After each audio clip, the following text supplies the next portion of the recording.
Well, it's finally here, the start of the summer movie season, and as usual, it begins with Marvel.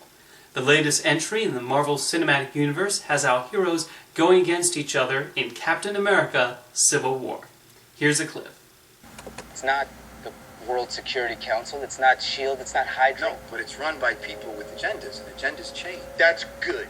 That's why I'm here. When I realized what my weapons were capable of in the wrong hands, I shut it down and stopped manufacturing. Tony, you chose to do that. If we sign this, we surrender our right to choose. What if this panel sends us somewhere we don't think we should go? What if there's somewhere we need to go and they don't let us? We may not be perfect, but the safest hands are still our own. If we don't do this now, It's going to be done to us later. In many ways, this is another Avengers movie, and I found this to be a more satisfying Avengers sequel than Age of Ultron. The first half of the film is mostly setup, as we see the heroes become divided, and I like how the movie shows multiple sides of the debate. Both Iron Man and Captain America have perfectly understandable reasons for picking their sides, and they're headstrong about it.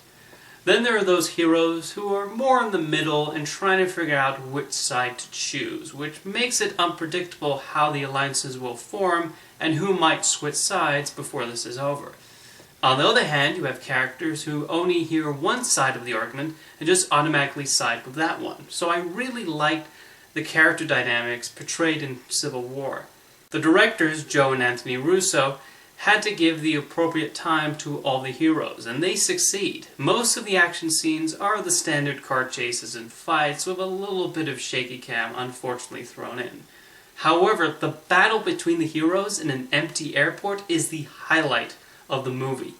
Marvel fans are really going to love seeing them go toe-to-toe, and the use of their powers is highly creative. They also give the proper attention to the new additions. Black Panther is great. Chadwick Boseman manages to embody the role, and when he arrives in full costume, you can immediately tell he means business. And then there's Spider-Man, who is a delight. Tom Holland is following up two previous big-screen incarnations of Peter Parker, but he manages to bring his own to the role, and I bought him as the web crawler, and I didn't even think of Maguire and Garfield once when he was on screen. His excitement at joining the Avengers is almost meta, as it reflects how a lot of Marvel fans feel about him finally being allowed into the cinematic universe.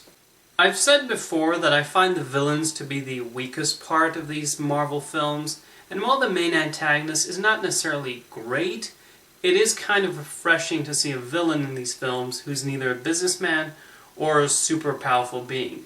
He's just a regular person, and I thought they took some interesting turns with him. Overall, this is another solid entry in the Marvel Cinematic Universe, and it's sort of a training ground for the Russos before they direct the next set of Avengers films. It works as fun, popcorn, blockbuster entertainment with a bit of political subtext for good measure. Next up is a film I decided to play a bit of catch-up with, the first of 4 major video game adaptations opening this year, Ratchet and Clank. City. They are in danger. Whoa, hey, who's in danger? An army is coming. I must warn them. Hang on, slow down. You've been in a crash. What do you say we get you back to my garage? I'll run a diagnostic and have you fixed up in no time. Thank you. I appreciate the assistance. It's no problem. So, what do I call you? I suppose my proper designation is Warbot Defect B54. Maybe I'll just call you Clank. I'm going to say up front that I've never played any of the Ratchet and Clank video games, but a film should be able to stand up on its own without becoming familiar with the source material. And as somebody unfamiliar with the games, this did not do much for me. The animation was definitely strong, and it looked nice, and clearly a lot went into the space battles and environments. But story-wise, this felt like watching a bunch of video game cutscenes stitched together, and I was waiting patiently for the part where I could be handed a controller. The humor did not really hit the funny bone for me, and I felt the characters were flatly written.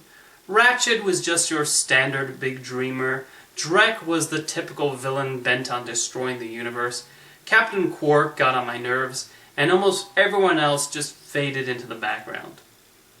Except for Clank. Maybe it's my soft spot for sentient robots, but I thought he had some of the better lines, and David Kaye brought the right level of wonderment to the voice work.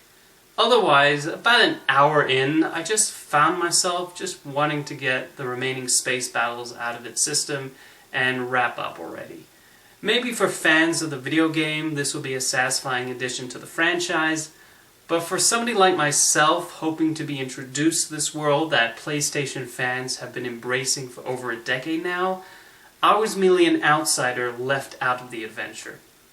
Thanks for watching this week's reviews, enjoy the start of the summer movie season, and I'll see you next time.